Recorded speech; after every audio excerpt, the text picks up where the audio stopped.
आप सभी को मेरा प्यार भरा आदाब, नमस्कार। सुबह की बड़ी खबरों में आपका स्वागत है। मैं हूं आपके साथ रियासत हुसैन उस्मानी और आप देख रहे हैं भारत दर्पण। सबसे पहले बात करते हैं बयान दर्पण की। सेंसेक्स घटकर 73,832 पॉइंट पर पहुंचा, जबकि निफ्टी घटकर 23,161 पॉइंट पर पहुंचा।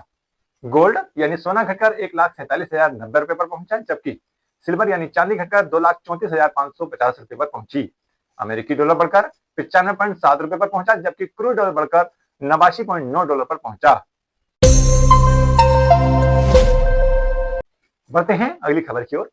मणिपुर में कुकी और नागा समुदायों के बीच खून खराबा लंबे समय से चल रहा है। अगवा किए गए 6 नागा युवकों की लाशें मिलने से बदले की आग एक बार फिर भड़क गई है। लेकिन इस हिंसा में एक ऐसा धार्मिक एंगल है जिसके चलते कोई आवाज नहीं उठा रहा है। संघर्ष वाले इलाकों में महिलाओं के फ्रंट लाइन में आने से सुरक्षा बल भी संभल कर चल रहे हैं। 13 मई को अगवा किए गए 6 नागा युवकों की लाशें मिल गई हैं। इस खबर के साथ मणिपुर के उत्तर पूर्वी 3 पहाड़ी जिलों में सेनापति, कांगपो पोकपी और उखरूल में खून खराबे का दौर फिर से शुरू हो गया है।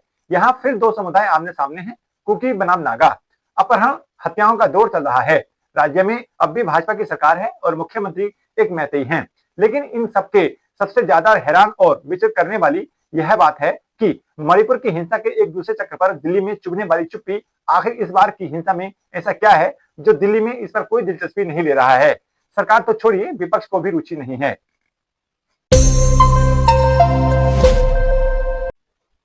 बढ़ते हैं अगली खबर की ओर। कॉकरोच जनता पार्टी यानी सीजेपी ने गुरुवार को पुणे के एक विश्वविद्यालय परिसर में विरोध प्रदर्शन शुरू कर दिया है। इसमें बड़ी संख्या में लोग पहुंचे हैं। इसके अलावा सोनम वांगचुक भी इस प्रदर्शन में शामिल होने वाले हैं। इस पर सीजेपी के संस्थापक अभिजीत दीपी ने कहा है कि वह परीक्षा में कथित अनियमितताओं के खिलाफ अपने देशव्यापी आंदोलन की शुरुआत एक साथ आज ही बाद में अपना शिक्षा घोषणा पत्र भी जारी करेंगे। इसके साथ ही दीपके ने केंद्रीय शिक्षा मंत्री धर्मेंद्र प्रधान के इस्तीफे की मांग भी दोहराई है। अभिजीत दीपके ने पुणे में एक संवाददाता सम्मेलन में बताया कि हम आज इस विश्वविद्यालय परिसर से अपने देशव्यापी आंदोलन की शुरुआत कर रहे हैं। यह प्रदर्शन शांतिपूर्ण होगा और संविधान के दायरे में रहेगा। उन्होंने बताया कि घोषणा पत्र में प्रश्न पत्र लीक रोकने, परीक्षा परिणाम समय पर घोषित करने और भर्ती और प्रवेश परीक्षाओं में पारदर्शिता बढ़ाने, परीक्षा प्राधिकरणों की जवाबदेही मजबूत करने और परीक्षाओं के आयोजन में देरी और अनियमितताओं से छात्रों को होने वाली समस्याओं के समाधान जैसे मुद्दों पर जोर दिया जाएगा। बढ़ते हैं अगली खबर की ओर। सदियों से चली आ रही पितृसत्तात्मक सोच और बेटे की चाहत ने हमारे समाज की जड़ों को इस कदर जकड़ रखा है कि आज भी एक बेटी को दुनिया में आने के लिए संघर्ष करना पड़ रहा है। पर्दे के पीछे धड़ल्ले से चल रहे लिंग चयन यानी सेक्स डिटर्मिनेशन के घिनौने खेल पर गहरी चिंता जताते हुए सुप्रीम कोर्ट ने कहा है कि जब तक समाज की इस संकुचित मानसिकता में पूरी तरह बदलाव नहीं आता, तब तक गर्भधारण पूर्व और प्रसव पूर्व निदान तकनीक यानी पीसीपीए एनडीटी एक्ट को वृहद सख्ती से लागू करना अनिवार्य है। बढ़ते हैं अगली खबर की ओर। कांग्रेस पश्चिम बंगाल में 1970 में सत्ता से बाहर हुई तो आज तक नहीं लौट पाई है। मार्क्सवादी कम्युनिस्ट पार्टी यानी एमसीपी 2011 में सत्ता से बाहर हुई और आज तक उबर नहीं पाई है। अब तृणमूल कांग्रेस इस बार सत्ता से बाहर हुई है और पार्टी अस्तित्व के संकट से जूझ रही है। ममता बनर्जी की पार्टी के कई विधायक और सांसद उनसे अलग हो गए हैं। विधानसभा में बागी गुट ने अपना नेता प्रतिपक्ष बना लिया है। दावा किया जा रहा है कि टीएमसी के 28 लोकसभा सांसदों में से 20 सांसद बागी हो गए हैं। कुछ राज्यसभा सांसदों ने भी पार्टी से और सांसदी से इस्तीफा दे दिया है। इस संकट के बीच ममता बनर्जी ने कांग्रेस की वरिष्ठ नेता सोनिया गांधी से मुलाकात की है। टीएमसी महासचिव और ममता बनर्जी के भतीजे अभिषेक बनर्जी ने फिर लोकसभा में नेता प्रतिपक्ष राहुल गांधी से मुलाकात की है।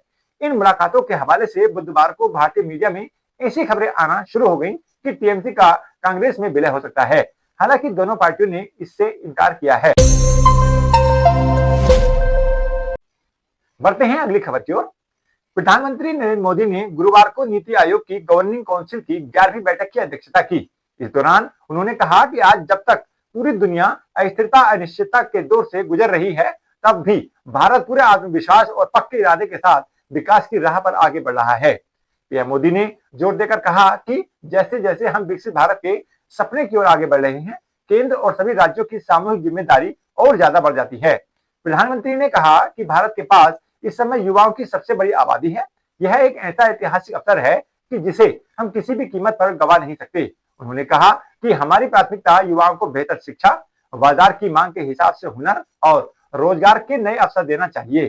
पीएम मोदी ने जोर दिया कि मजबूत और सक्षम युवा ही भाग से विकसित भारत के सफर की सबसे बड़ी ताकत बनेंगे। बढ़ते हैं अगली खबर की ओर। भारत समेत दुनिया भर के फुटबॉल फैंस इस साल फीफा वर्ल्ड कप का बेसब्री से इंतजार कर रहे हैं और उनका यह इंतजार आज आखिरकार खत्म हो गया है। मैक्सिको सिटी स्टेडियम में रात मैक्सिको और साउथ अफ्रीका के बीच ओपनिंग मैच के किक ऑफ के साथ ही इस टूर्नामेंट का आगाज हो गया है। फीफा वर्ल्ड कप 2026 के स्ट्रीमिंग राइट्स को लेकर हफ्तों तक अनिश्चितता के बादल छाए रहने के बाद हाल ही में जी एंटरटेनमेंट एंटरप्राइज ने अगले 8 सालों के लिए अपने ओटीटी प्लेटफॉर्म और अपने नए लॉन्च हुए स्पोर्ट्स चैनल के लिए राइट सिक्योर कर लिए हैं। इसी तरह दूरदर्शन का डीडी फ्री डिश भी अपने स्पोर्ट्स चैनल के जरिए देश में चुनिंदा मैचों को लाइव ब्रॉडकास्ट करेगा।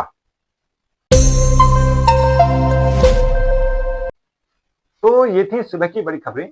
ऐसी ही खबरों के लिए देखते रहिए भारत दर्पण। चैनल को सब्सक्राइब भी करें ताकि ये खबरें सबसे पहले आप तक पहुंचे। धन्यवाद।